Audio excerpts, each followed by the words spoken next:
Thank you very much, Lisa.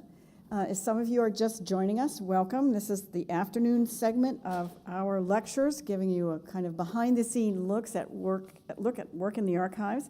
And we have coming up next 2 more presentations with some sound advice on how you can take care of your own family archives. By the way, I wanted to mention that all of these lectures will be available on DVD. If you email preservation@nara.gov, you can order a copy. It's at no cost because you might want to share them with your friends. I'd like to introduce Catherine Nicholson, known to us as Kitty. She has a BA from Brown University and a master's degree from the University of Delaware Winterthur Conservation Program. Kitty has carried out conservation treatment on a wide range of paper and parchment materials. She supervises the National Archives conservation staff, and she has a special interest in and has written on the history of paper, watermarks, and the William Stone engraving of the Declaration of Independence. Kitty is going to talk about preserving family memories. One of my favorite comments is treatment that Lisa worked on was so fascinating. It was so unlike what we normally get.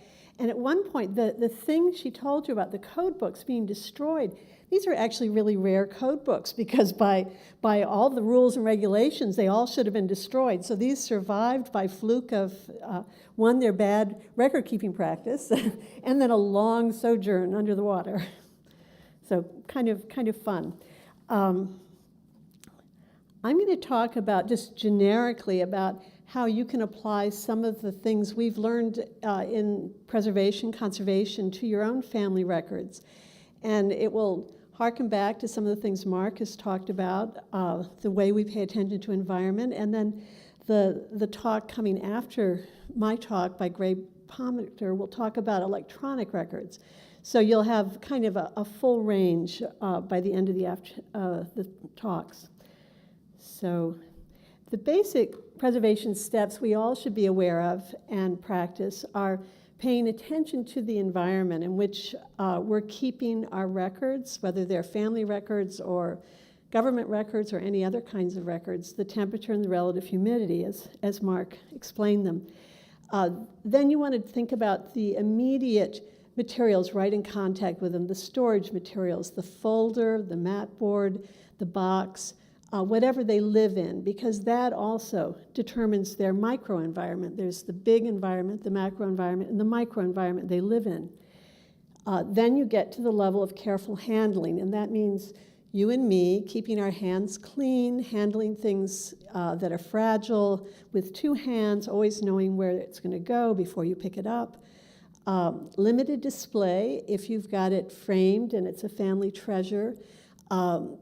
You don't want to hang it ideally for more than a short period of time, and you want to really consider the light in the place where it's hanging, whether there's sunlight streaming in. Your sun porch that's filled with sunlight is not where you should be hanging your precious originals. And then finally, the use your nose test, which is, the human nose is a wonderful, very, very sensitive instrument, and it can detect, I don't know, Mark, parts per million, parts per billion, acetic acid, the vinegar smell that is given off by things that are deteriorating. Your nose is a tremendous instrument to let you know if something's going wrong. And the musty smell of things that are moldy, the kind of old paper smell of old paper that's moldering away. So those are some just basic overviews of things to pay attention to. Now, Mark told you quite a bit about temperature and relative humidity, the idea that they're optimal zones, but we now realize there's no magic number. There used to be a time when people thought the relative humidity had to be 50%, flatlined, summer and winter. But we're realizing there are ranges that are acceptable, but you need to pay attention when you get outside of those ranges. And temperature, you're a little more immediately aware of, perhaps, than relative humidity. We say sometimes that if you store things in a space that you're comfortable in, it's probably a fairly good set of conditions for records. But it is actually true that there's some materials that are so prone to degradation that lower temperatures will make them last longer, but that you're probably not going to want to turn your thermostat at home down to 50 degrees for that reason. So there's a certain amount of balancing human comfort and what's good for the records. Now, I mentioned light sources. Sunlight and fluorescent tubes are both very, very rich in what's called ultraviolet, which is the high energy radiation at the far end of the blue or violet range of visible. And those are particularly harmful for many materials. But actually, regular old light is also pretty bad. So you want to make sure you don't have a sun-filled room. You want to make sure also that your light levels are not way, way too bright. And we've gotten accustomed to brighter lights recently, but lower lights are actually better for most things. They prevent fading, they prevent color shifts in paper. And one of the things you'll notice if you go up into the rotunda, if you enter a space immediately from outside bright sunlight, your eyes will tell you it's too dark. But if you go in gradually, and the approach to the rotunda now is gradual, your eye accommodates as you go further in. So the lights are actually not very bright at all in the rotunda, particularly to protect the Charters of Freedom. It's just that you can also find comparable places in your own home where you can adjust your lights and have your eyes not perceive it as too dark. And then the last factor is pollutants. And to a certain extent, if we live in big cities like Washington, we have somewhat limited opportunities to control external pollutants, but there are also pollutants from things we use in our homes. Ammonia given off by a glass cleaner is essentially, that's a kind of pollutant that can harm photographs. And there are other pollutants that might be present in other cleaning materials that you use. So we can choose, and at the research and testing table, they've got a bunch of handouts, very good, on how you can choose materials for your home that are low, we call them low off-gassing. They don't give off pollutant gases that could be harmful to you or your family, as well as the things in your collection. Some of the places you don't want to store your family papers and photographs, next to a radiator or in the kitchen where there's a lot of steamy moisture, or next to the washing machine. You don't want to put things in the attic or the basement or your garage. That's kind of you wouldn't want to live there. Would you want your best records there? So you want the moderate conditions are the ones you really want to aim for most papers, books, and photographs. Now, there's some things we can't fix. If you read the newspaper this morning, newspapers are almost universally printed on very poor quality paper that's really designed to be read today and thrown away tomorrow. And you've seen what happens if you leave it out in the sun and it starts to turn yellow in just a matter of hours. So it's difficult really to reverse that kind of a problem. In fact, way beyond the average person's abilities. What you can do is photocopy them. And if you have a newspaper clipping that's particularly important to your family, a family event, or someone's 50th anniversary party, make a photocopy on some good quality paper, and that will last a long, long time. If you have things stored where there's moisture, that can actually encourage the growth of mold. As Lisa mentioned, being submerged in water actually may be a good preventive, particularly salt water.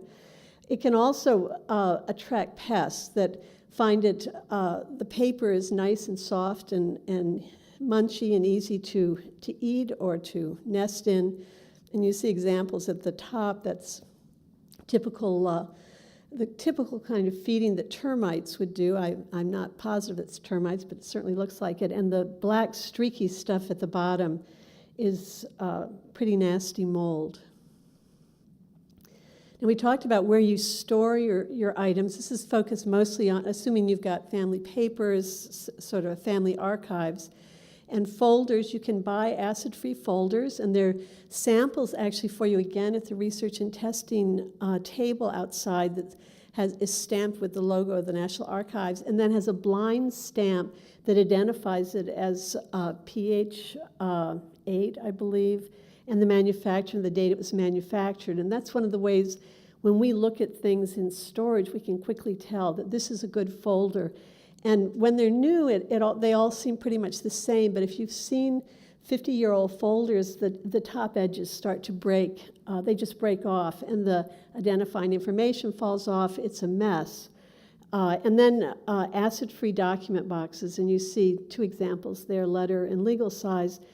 You can also get similar boxes that are flat for storing, that could be used for storing artwork or artifacts of various types. So there's a whole range of boxes that are available from vendors. And we've got lists of suppliers, I think, also at the tables outside. Now, talking about the problems affecting photographs, photographs is a very wide term, and there are many different processes, but mostly what you're probably familiar with are the black and white photographs and color photographs that were commercially very widespread before the advent of digital cameras. You may very well see in old black and white photographs yellowing and staining of the image or fading of the image, and that can often be the result of poor initial processing. If photographs were taken to the drugstore for processing, the chemicals may not have been fresh, they may not have rinsed them enough. Sometimes, particularly on older black and white photographs, you see a metallic sheen that develops in areas of dense blacks. Color photographs are often very unstable, quite a bit more so than black and white, because they're dye-based for the most part, and those dyes can shift and fade. And then they're on paper for the most part, and those also can be of poor quality and can get weak and crack. So what you want to make photographs last a long time is cool storage, particularly for color photographs. That's really one of the few tools you have. And then, to the extent you can, making photocopies or scanning originals for use copies to share with family members, that sort of thing. There's a lot of information on the Image Permanence Institute website. Mark mentioned they are responsible also for the nifty time-weighted preservation index. So it's www.imagepermanenceinstitute.org. A lot of good information, particularly for photographs.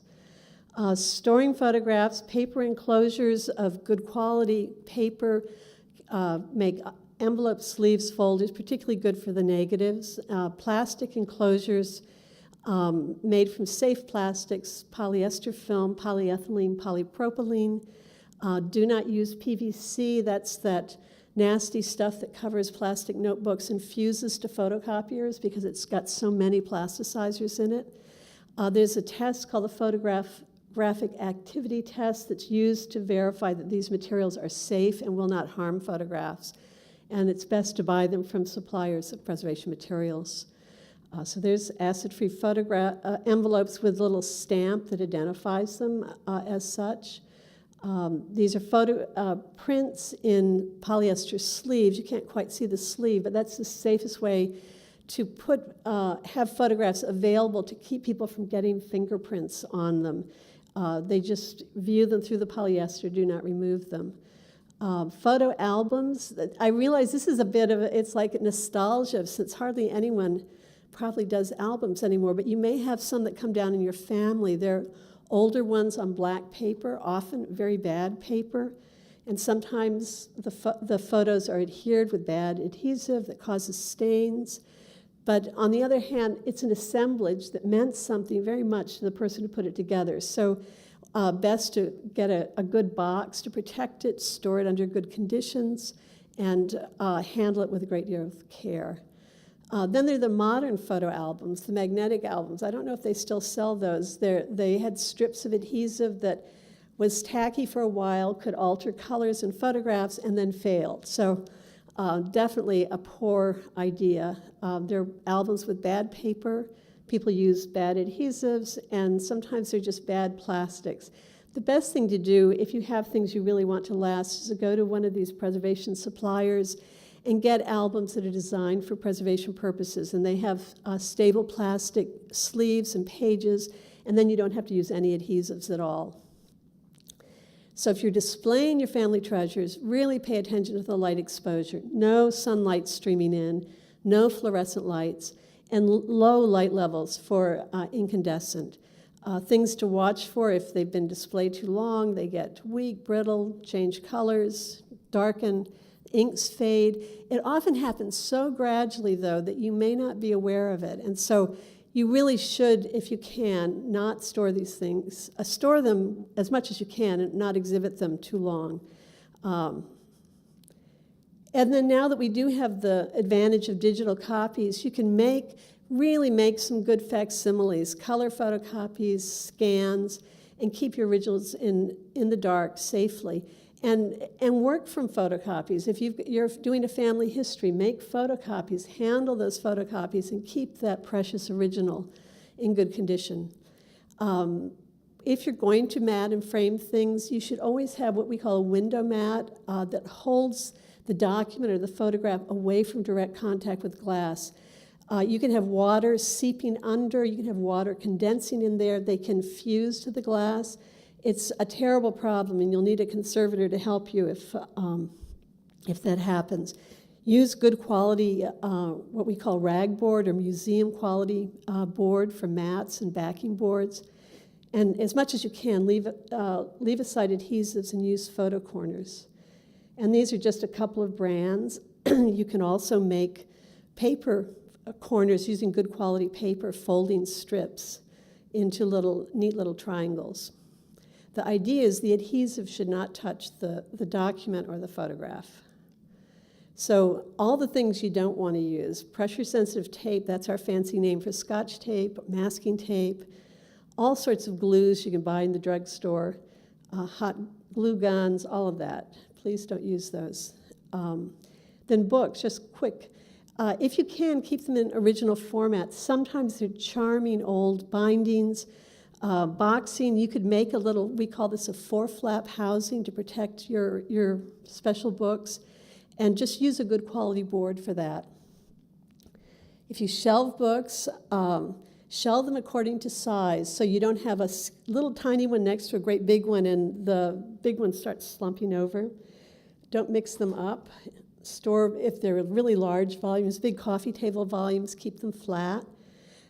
If you have wooden bookshelves, you can cut out clear plastic, polyester, good quality plastic, so that you can shelve on the wood but not have the wood stain the edges. And protect them from light. You've all seen books where the spine is just noticeably faded. So if you can have your bookshelves away from the light, but obviously near where you can read them.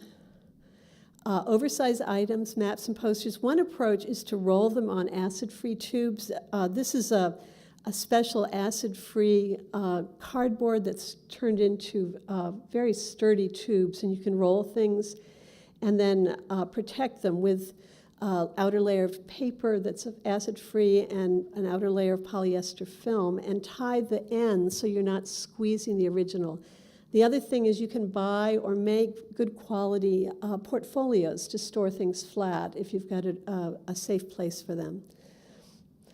Magnetic media storage, the last line I love, machine obsolescence. I mean, we've all seen this in our lifetimes. Magnetic media has gone obsolete. And if you've got old tapes, video, audio, and they're precious, you should be talking to a firm about having them copied. It'd be good to have them in polypropylene until you do that, but this is an obsolete system. Electronic media, you're going to hear a lot from Greg Pomicter. I will just put, Greg and I both see eye to eye on this. It's a tremendous convenience to scan or back up your files electronically. But if you have precious originals, please do not throw them away, because the precious originals will last for generations with good care, and electronic media will last as long as the next technological update, and we know how soon that could be. If you have to label CDs and DVDs, there are now on the market solvent-free markers. If you do a little search, a bunch of brands will pop up, and if you do label on the side that's not red. These polypropylene cases are fairly stable. They will keep dust and dirt and debris and, to a certain extent, reduce pollutants' access to the materials stored inside of them.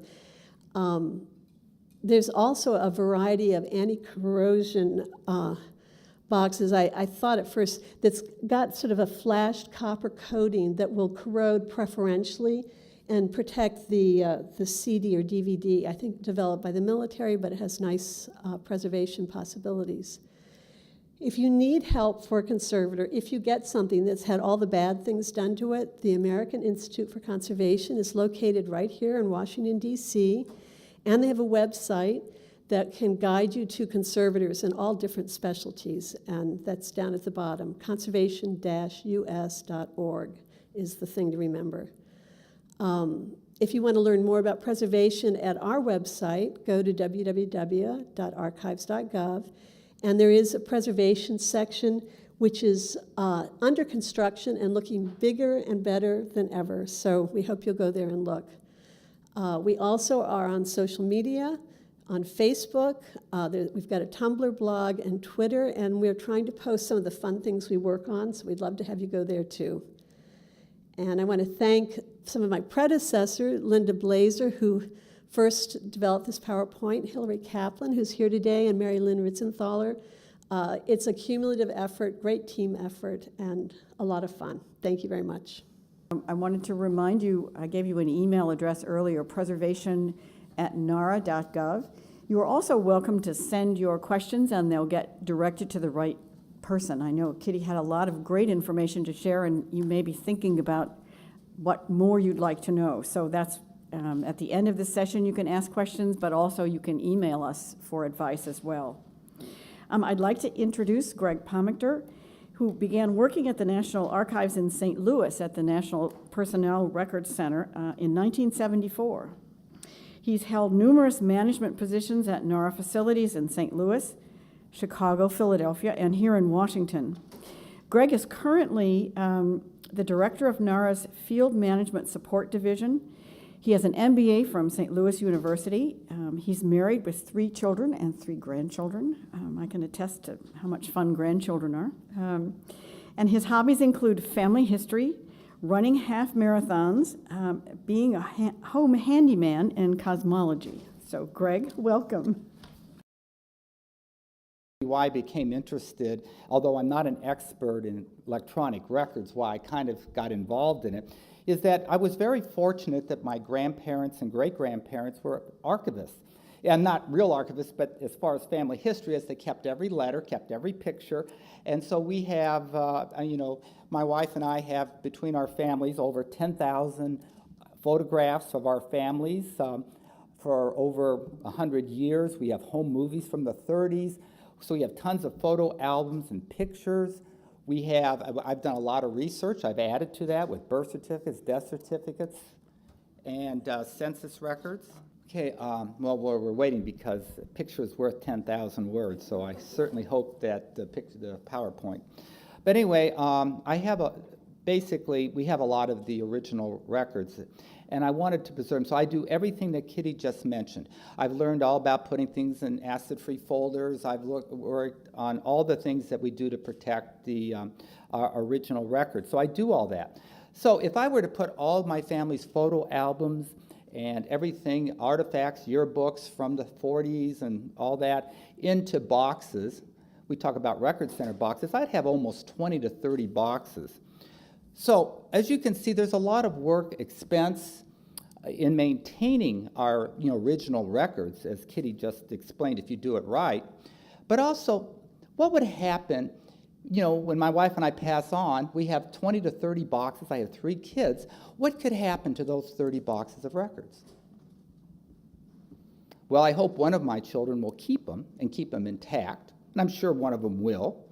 But you can see that over time they become dispersed. My daughter will have records, I have children, she'll pass them on, and eventually it gets dispersed. So anyway, that's why I'm very interested in electronic records, because I'll show you what advantage of them. Basically, what I'd like to do is how we can use preservation. Again, I keep everything in original format. To me, that's very important. But I've also digitized everything, converted all the home movies to digital format, sound, oral histories to WAV files. So I've also done it electronically.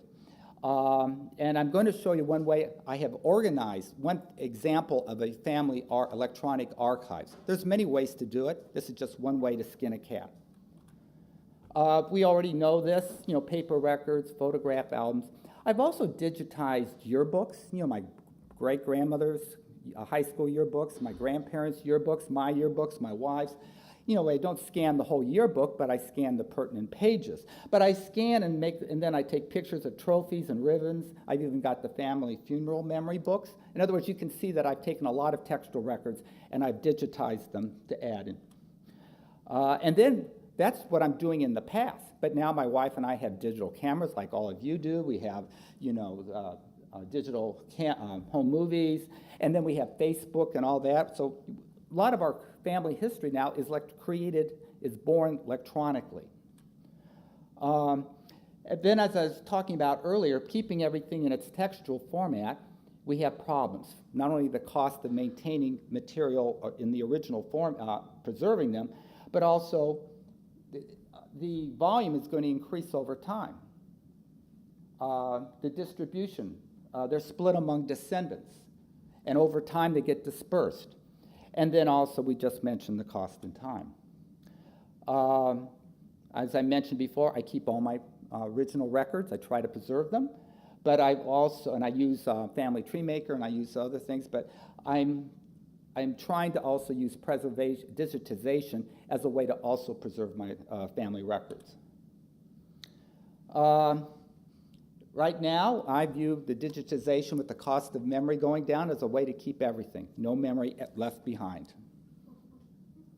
And as we know, it's obvious, and we'll talk about it a little bit later, there's a risks and advantages in maintaining electronic archives.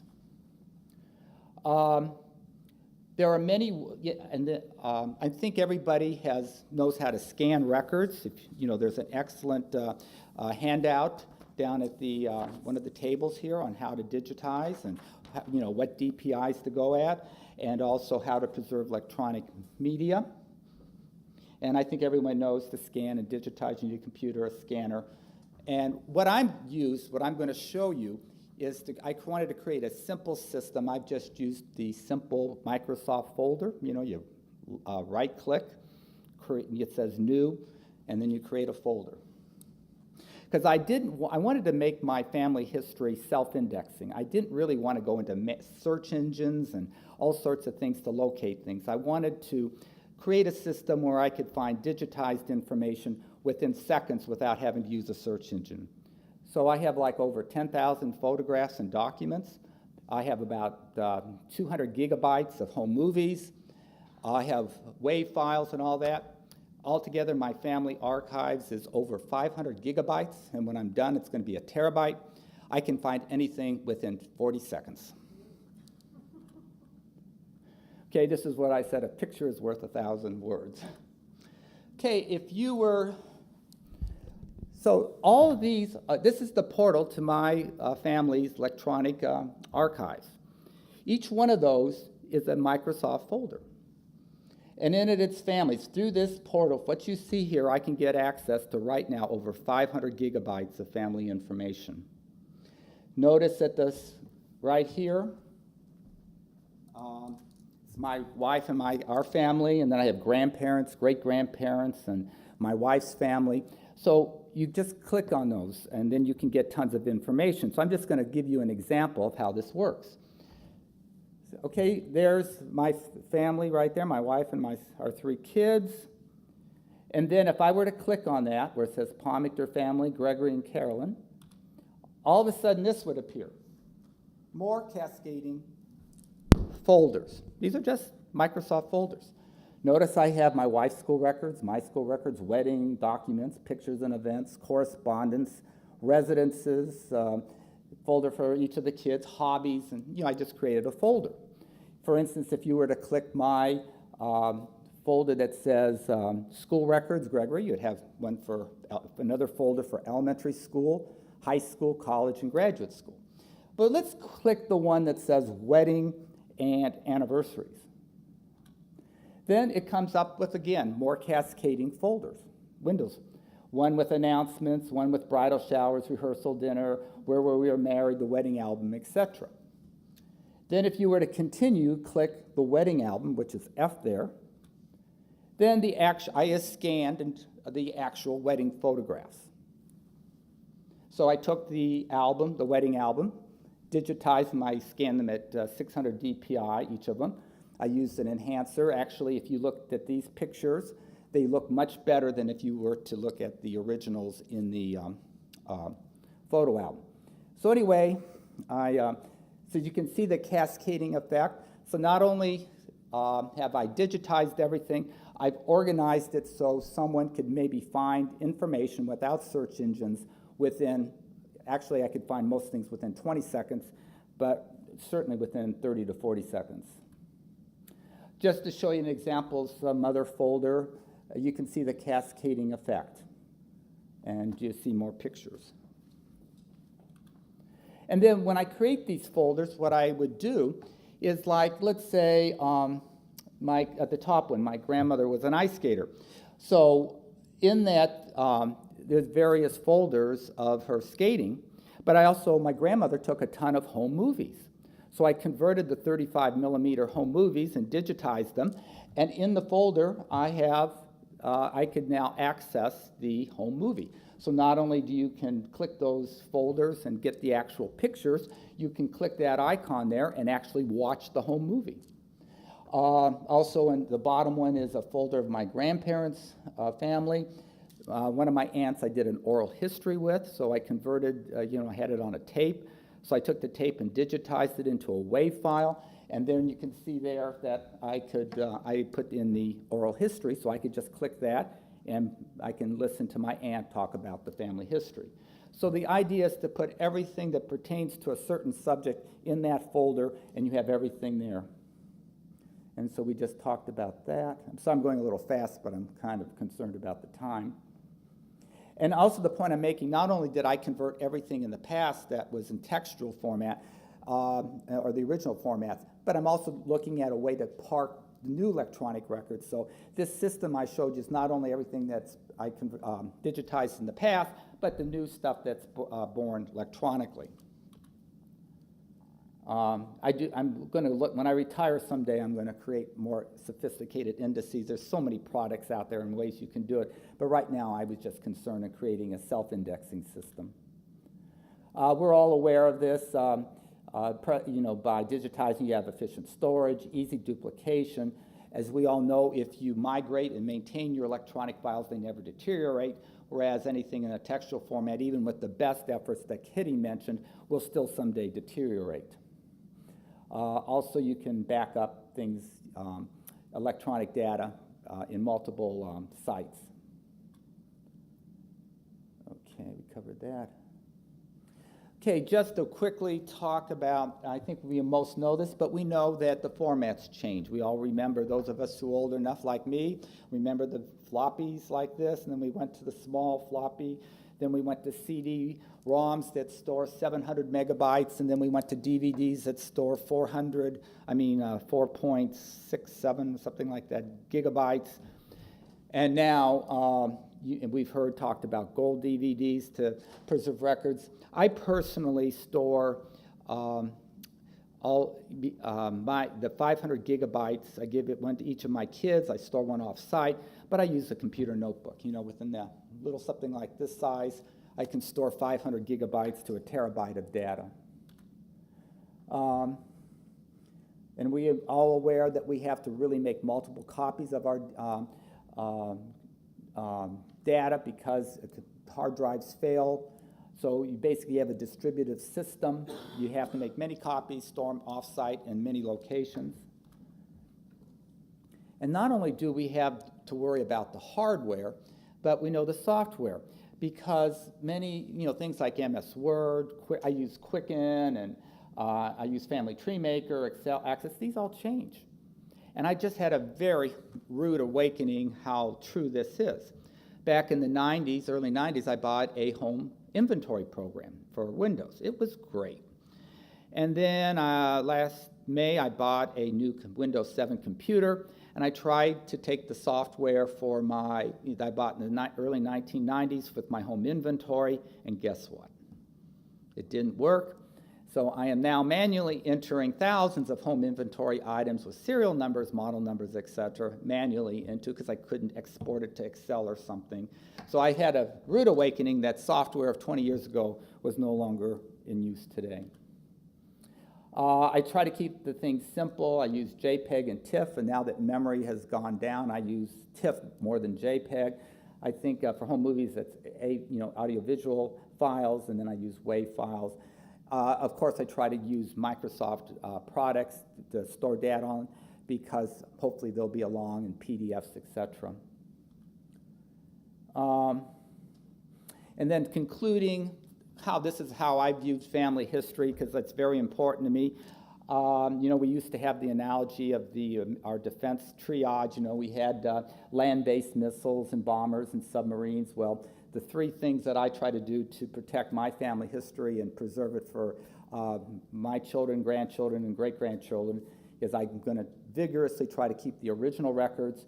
I use Family Tree Maker, and I use family history software, but I've also developed what I just showed you, where I park. Eventually, it's going to have over 1 terabyte of data, and I give that to my kids. So I can give the entire terabyte of family history on one notebook to each of my kids. Hopefully they'll upload it to their computers and etc. Or maybe the cloud will be very inexpensive. Right now, I would go bankrupt if I tried to pay the cloud to store my family data. But with the cost of everything going down, I might be able to store it in the cloud, which would actually be the best way to do it. Okay, I'm sorry I took a little longer, but I'll be happy to answer any questions later on. Greg, thank you. That was perfect and very helpful. It's my pleasure. I have one duty before we get to questions today. If you were outside, you saw we had a raffle box, because we're going to give away 2 copies, thanks to a donation from Heritage Preservation. We're giving away 2 copies of Caring for Your Family Treasure. I, however, am faced with a challenge here, because I'm supposed to draw 2 raffle tickets from here, but I'm afraid if I put my hand in, I'm never going to get it out. So I can walk around the rest of the day with this box on my hand. What I'm going to do is shake it up and hope that if I put my hand partway in, I'll grab a couple of tickets. And if people aren't here, there we go. If people aren't here, there's one.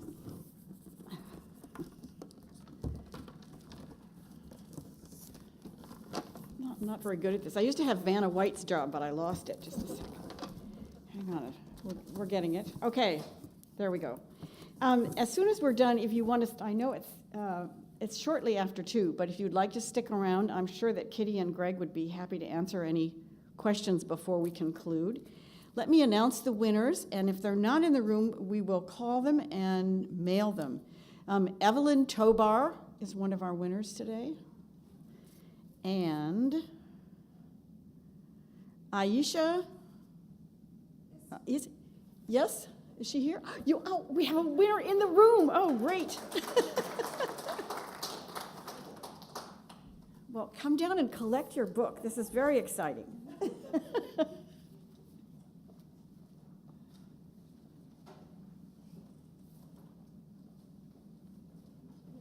you go. Thank you, and thank you for your good questions, too. Okay, before we conclude today, do we have any questions for Kitty or Greg? Since things change so frequently, I'm curious, is there anything that the archives did in the past that used to be best practices that you look back on at now and think, oh my gosh, we actually did that? I see Kitty wincing. She can probably answer that question.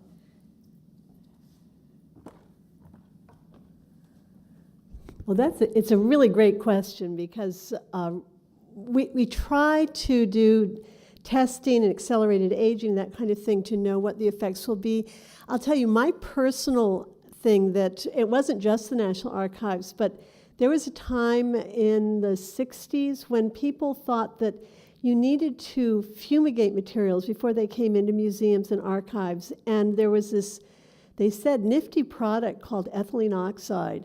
And so everyone had a big walk-in chamber somewhere near their loading dock, and they zapped everything, and they pull a vacuum and release this product.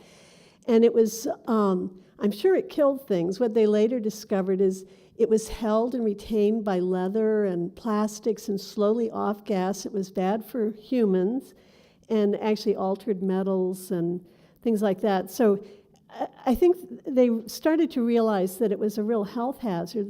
They stopped using it, and guess what? We actually, you can't say that's when we stopped fumigating and all of a sudden there were pests. It was like overkill. It was not needed, and it probably harmed some records and possibly some staff.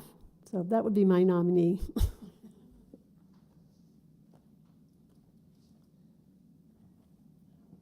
Anyone else with a question? Yes. This question is for Mr. Gregg. He mentioned that you've done this project. I'm sure your wife has helped you and everybody.